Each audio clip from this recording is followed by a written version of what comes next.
Beginning 12,000 years ago, a particular genetic cluster of uncertain origin began to spread alongside a basket of novel technologies. They founded settlements as colonies along river valleys. They used this set of plant and animal domesticates, hand tools, construction techniques, etc., to gain a comparative advantage over indigenous Mesolithic groups where they met them. All of the major civilizations of the Bronze Age descend genetically or technologically, culturally, from that high Neolithic stock centered around Göbekli Tepe. All of the mythologies of the high civilizations of the Bronze Age can be read in terms of a common metaphysics. We can account for that by similar archetypal patterning of the human subconscious, perhaps, or we can account for it by virtue of the fact that the Neolithic began with a religious cult. They must have had some pretty powerful ideas to enable that. So, from the very earliest times of that tradition, it's a group that's larger than any one civilization of the Bronze Age, obviously. It's, I guess, call that the Neolithics, right? It's not humanity as a whole, but it's not just the Egyptians or just the Sumerians. It's broader than any of those civilizations. It's that Neolithic tradition. It began to fragment in different regional contexts in different ways. In the Levant, it took on a sharply authoritarian turn. In Anatolia, there's some evidence of an early slave trade. I go into that in my prehistory series, but there's also evidence that there was some kind of revolt of a slave population that led to the Neolithic settlements of Western Anatolia, Central Anatolia, probably starting with Çatalhöyük, and then ultimately Greece and the European Neolithic. The European Neolithic was not all that hierarchical. There was evidence of a sophisticated mythological substrate. They had the ideas from the High Neolithic, but they didn't have this kind of deeply authoritarian structure, intense hierarchies. Local communities in the Vinça culture, those old European cultures, the local communities had a high degree of autonomy, and we can see that they practiced a craft culture rather than an artisan culture. Artisan cultures are only possible when you have intense social hierarchies, because then you have patrons and you can have full-time artists. There's no evidence of that in old Europe. So there's that kind of break that occurred from the High Neolithic tradition. Liberation, people fleeing from the high degree of social stratification, moving west into more, not necessarily more fertile soil. The river valleys of the Near East gave more output. You could have larger population centers, but more of the land in Greece, in Western Anatolia, in Southeast Europe was arable. And so individual farmers, farming families, cultivating wheat could kind of make it. And that spread all through Europe, interbreeding to some extent with the native Mesolithic population. Of course, the Mesolithic groups in Western Europe were of the Western hunter-gatherer genetic stock, and they were basically taller than the Neolithics, had darker skin than the Neolithics. The Neolithics were fairly pale from genetic studies. Apparently that was a mutation centered around a wheat-heavy diet for whatever reason. And the Western hunter-gatherers had dark hair and blue eyes, almost universally, or as far as we know, universally. In another direction, to the east of that Göbekli Tepe sphere, in the South Caucasus region, we had some of the most sophisticated Neolithic settlements. something like Göbekli Tepe evinces a high degree of artistic sophistication. If I had to estimate based on the artifacts that exist, I would say that that was the highest average IQ population at that time.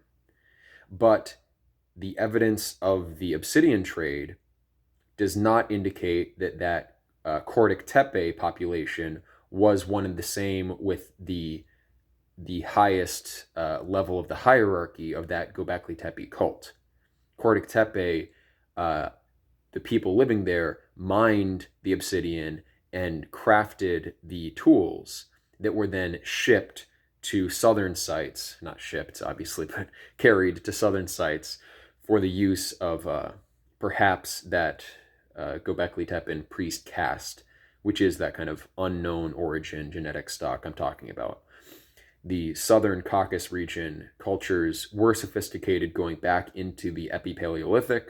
They had obsidian tools early on. And we can look from the spread of genetic clusters like centered on Y DNA haplotype J, that a population diffusion from the South Caucasus region down all the way through Arabia had been taking place during the course of the Upper Paleolithic. And I think the obsidian factor there may have actually played a big role. That would give you valuable artifacts that you could exchange. And there was, deep into the Paleolithic, long-range exchange of various materials. These were expert stone shapers, and they cared about what sorts of stones they used. And you had to find a source, and they had these long-range trade networks. Anyway, so that group is primarily Y-DNA haplotype G, and it's largely the same genetic cluster that we see going west to found Old Europe, of course with some level of variation. The Old European complex, a lot of it was haplotype G as well, but the Anatolian hunter-gatherer cluster was slightly different than that kind of primarily Caucasus hunter-gatherer cluster represented by the population at somewhere like Kordic Tepe. And they persisted seemingly with a degree of autonomy from the more hierarchical groups that continually went south into Mesopotamia, the Levant, and ultimately the Nile Delta. So we can look at cultures like the Shuleveri Shomu culture of the South Caucasus region. We're looking at Azerbaijan and Armenia, basically, the Armenian highlands. So they developed the earliest cultivation of wine, which is a big thing. The burial practice of the kind of urn inhumation that was one competing tradition at the beginning of the Kurgan culture originates from that sphere. And they did have a big influence on the beginnings of the Indo-Europeans. But they're a distinct group. They're primarily Caucasus hunter-gatherer with some of that ancient Near Eastern genetic cluster. That's another way to basically characterize them. But it seems that they were autonomous from the groups of the south that had larger population centers. They also were the first ones to begin the Bronze Age. After the Shuleveri Shomu, we had the Lele Tepe culture, which is very difficult to find information about. But they developed the first bronze smithing, and they, from there, had subsequent cultures that ultimately kind of came to a crescendo with the Makop culture, which is also fairly difficult to find a lot of information on. But the Makop culture shows the first bronze swords. The first swords in the archaeological record come from the Makop. And they did farming on mountain terraces. Their settlements were organized. They were, it seems to me, a very sophisticated technological culture. They existed throughout the Caucasus and that South Caucasus region. A regional variant was the Kura-Araxes culture, and that was they were obviously in contact with the high civilizations of the upper Mesopotamian region and ultimately like the Uruk period. Um, all of that was a continuous zone of exchange culturally in terms of goods and genetically as well to some extent. But I do see this regional variation to an extent with more Caucasus hunter-gatherer clusters going into the Makop. The Makop culture begins to interact with the more advanced steppe cultures. I would count the Makop basically within that zone of the Neolithic tradition.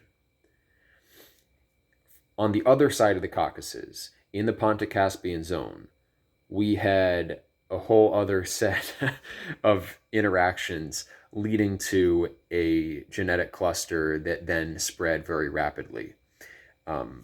Basically, the groups that dominated in that run-up to the Bronze Age descend from the cultures primarily along the Volga, where the horse was domesticated. This is a unique genetic cluster that had what we would call Eastern hunter-gatherer, so basically mostly like Western hunter-gatherers, but with an admixture, a high admixture of ancient North Eurasian. Ancient North Eurasian, the cluster comes from, well, you can see it in the Malta-Buret culture. So that central Siberia, they had all these, relatively sophisticated artistic products. That's where we find the mutation for blonde hair in Homo sapiens for the first time. And they had Asiatic features as well. Some speculate that they're actually kind of a founding stock of the Mongoloid expansion that happened. Talking anthropologically, not colloquially when I use that term.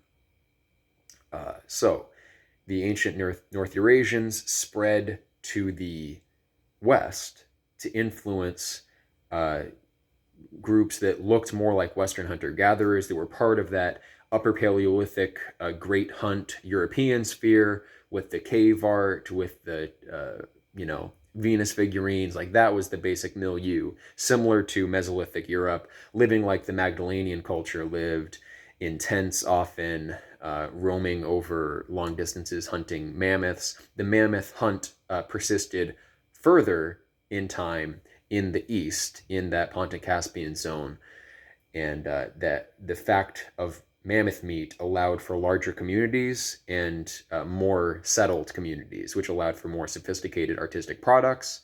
Like before this ancient North Eurasian influence really got started and before the horse domesticating population started to spread, the advanced group in the Pontic-Caspian zone was along, I think it's Mazin, I think that's a river, but anyway, that's where we find the first swastika patterns. So there was an alternative kind of spiritual tradition that was relatively advanced, brought on by the fact of their their kind of persisting late sedentism. There was sedentism in Central Europe going all the way back 30,000 years ago, the Dolny Vestanich site.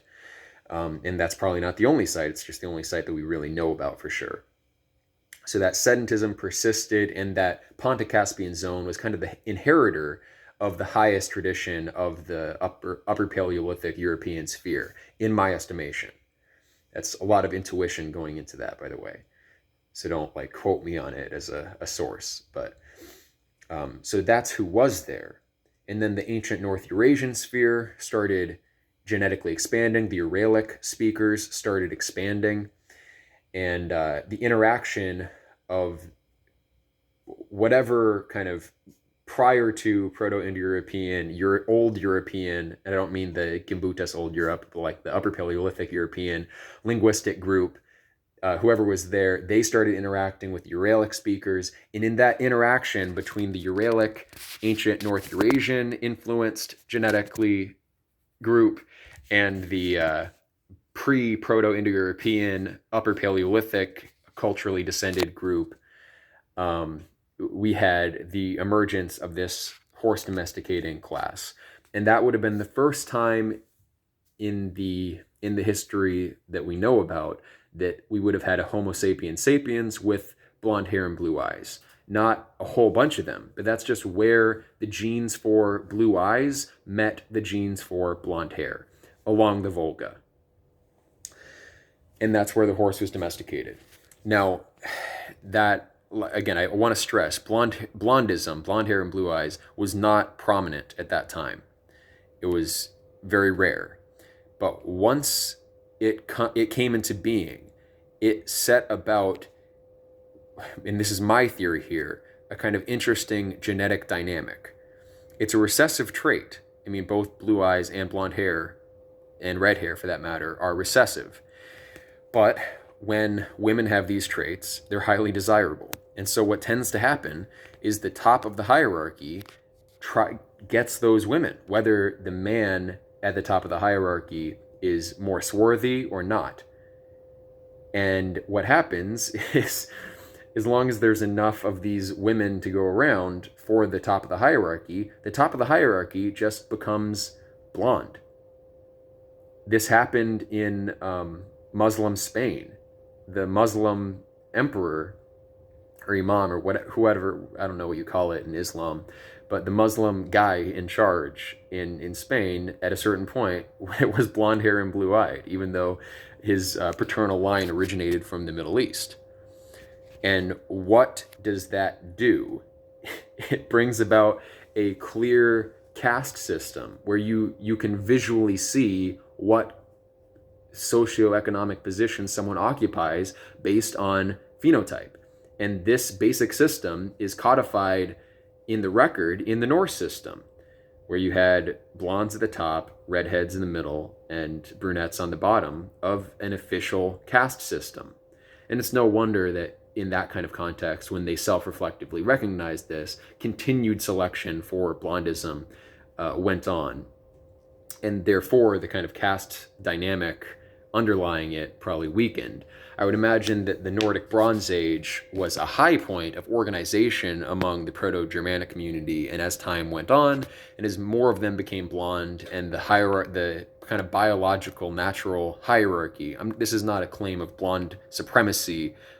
In fact, this is a claim that people would recognize this as a dynamic because of this factor that I'm talking about. The top of the hierarchy men would tend to go for blondes and redheads, and so the top of the hierarchy would tend to be blondes and redheads. Not because blondes or redheads are necessarily smarter or whatever. They are, though, according to the IQ data that's out there among Europeans.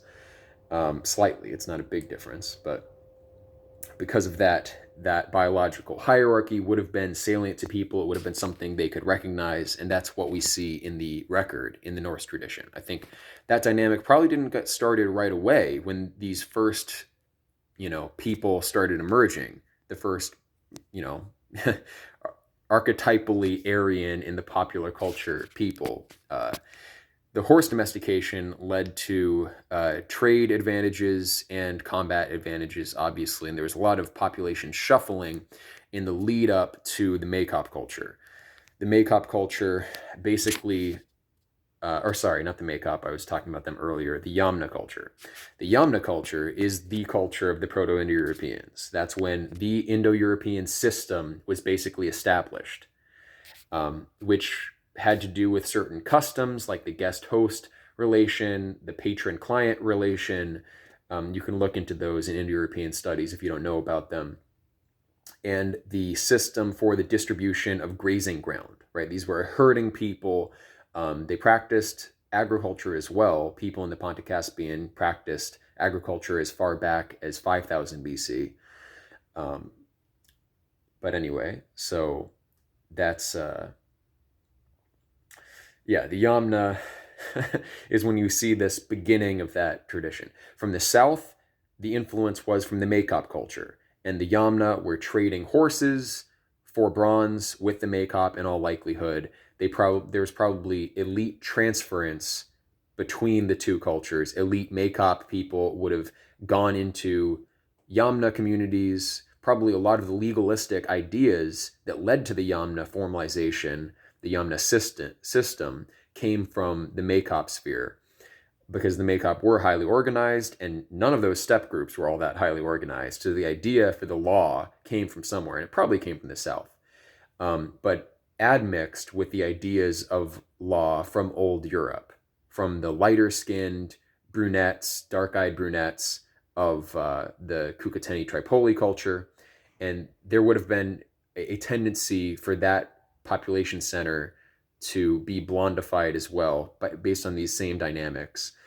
And that goes on over time. But anyway, so there are three main groups: Cucuteni Tripoli, Maykop on the south, Cucuteni Tripoli is on the west, Maykop on the south, and then the Uralic-speaking ancient North Eurasian steppe peoples to the east. In the middle, you get this synthesis zone, and it's primarily, dark-eyed, dark-haired European-looking peoples, but you do get instances of Blondism starting. In the beginning of the Yamna culture, even the leadership is still primarily brunette, as far as we know, but that does not persist. That's not the way it always goes with the Indo-Europeans. And so when people look at particular genetic data and say this is what they looked like, we have to think that the Indo-European story is very long. Right? So the Yamna is that legalistic adaptation. I don't see evidence for radical mythological innovation at that time. I do see evidence for radical mythological innovation by the time of Sintashta. So the Yamna leads, and there's also a kind of division within those Pontic-Caspian steppe peoples between R1A and R1B. The R1B people that were more related to the Maykop sphere, I believe, that's the southern steppe region where it's all open terrain. And they're probably the ones who are basically the engineers of the Yamna law system. The R1A population was in the forest steppe zone to the north. So they carried forward probably more of those old European spiritual traditions, although the R1A population originates more from Iran, ultimately, Central Asia broadly. And so they would have been involved in that Volga sphere, but the R1A rise is a bit later. R1A steppe, forest steppe peoples spread with the Corded-Ware horizon, and advanced cultures start popping up around basically Poland, and that's a big center even today of R1A people. And I think that would have been a zone where you got Blondism, blonde-haired, blue-eyed people at the top of a hierarchy, and that kind of biological caste system just spread from there. And they were also advanced technologically for the time, even compared to the Yamna. And so this more advanced, more R1A group starts spreading back east across traditionally Yamna territory, and that goes all the way across the Pontic-Caspian steppe over to the Volga again with Sintashta, which is a heavily R1A population, still mostly dark-haired and dark-eyed. But, that's Sintashta is where this mythological innovation really happens and where a new kind of spread begins. Why is Sintashta different? What's happening during the 3rd millennium BC? Well, it's a drier millennium than the previous millennium. The populations have grown, and there's not as much grazing territory to go around. And so the Yamna legal system was a way of, distributing scarce resources. And resources became even more scarce. That legal system kind of broke down, and you had competing bands with, fortified settlements, probably at war with one another constantly. And that war tradition goes all the way back to the beginning of the Yamna period. The horse raid, the cattle raid, was just part of what allowed for the Indo-European expansion in the first place. So that intensifies over the 3rd millennium, and the output of that, you should look visually at the settlements of Sintashta, these big kind of spiraling systems of walls. You just imagine, what was the communal ethos? What was the spirit of those people? What sets Sintashta apart is that so many of the households were capable of smithing bronze weaponry. So Sintashta they mobilized the entire population in a war effort, And I can only see that coming from some kind of radical innovation mythologically. And I think basically that innovation was the essence of the Hindu tradition. Um, and I believe that some kind of spark, some kind of creative spark happened with somebody related to that Santashta zone. And I would like to think it was some kind of argument based on the idea of the infinite.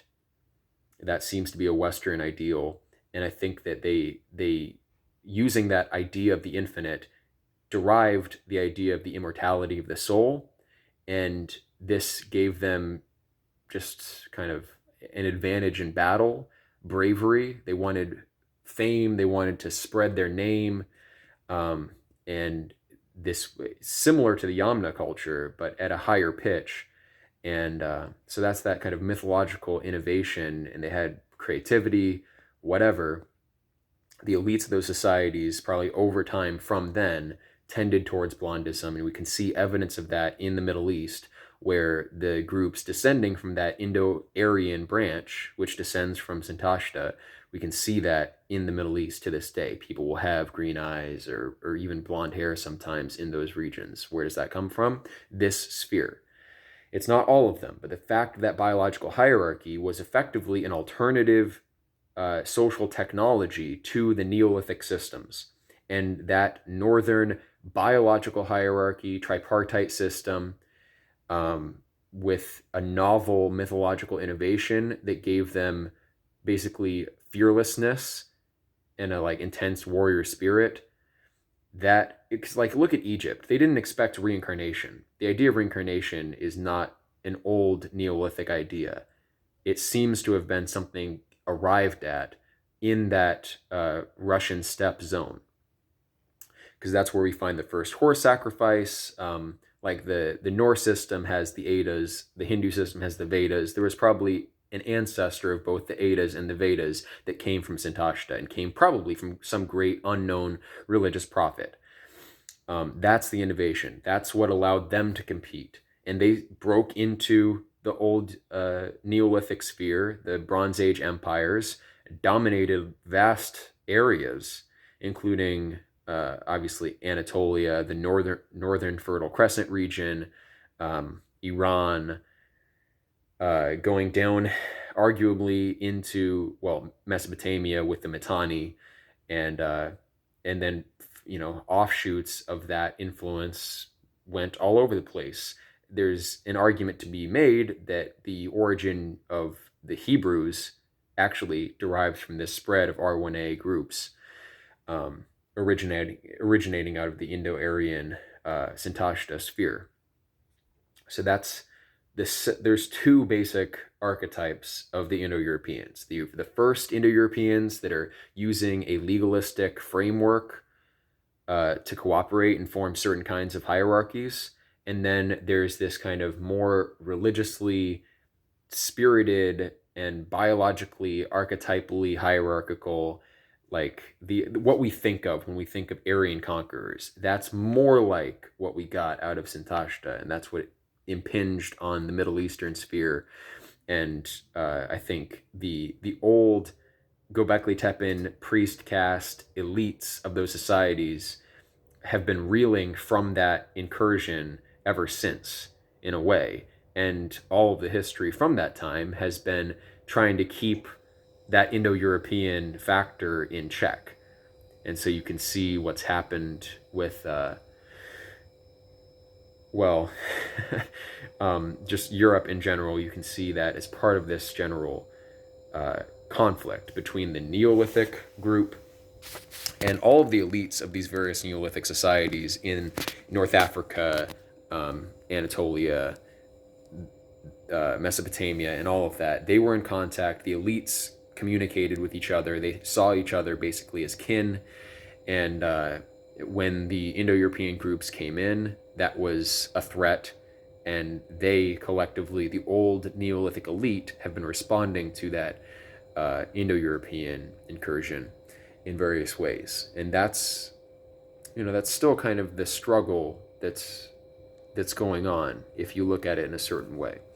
So that's just some context and some storytelling about a likely story about the nature of the Indo-Europeans and Aryans and the nature of Blondism and how that fits into the picture. And, all of that is kind of just my intuition. I'm stuck here in a snowstorm in a hotel, so I don't have much else to do. I figured I would at least kind of put this out there and see what people think of this kind of narrative, and let me know if you have any data points that support it or contradict it, and I'll talk to you guys later.